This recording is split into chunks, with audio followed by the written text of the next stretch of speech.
অবৈধ সরকার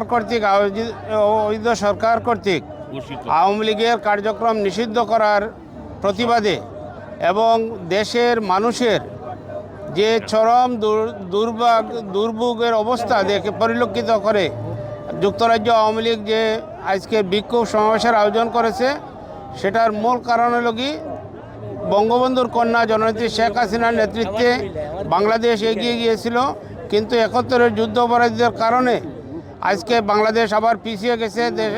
নেত্রী আজকে দেশের বাইরে, আমরাও দেশের বাইরে।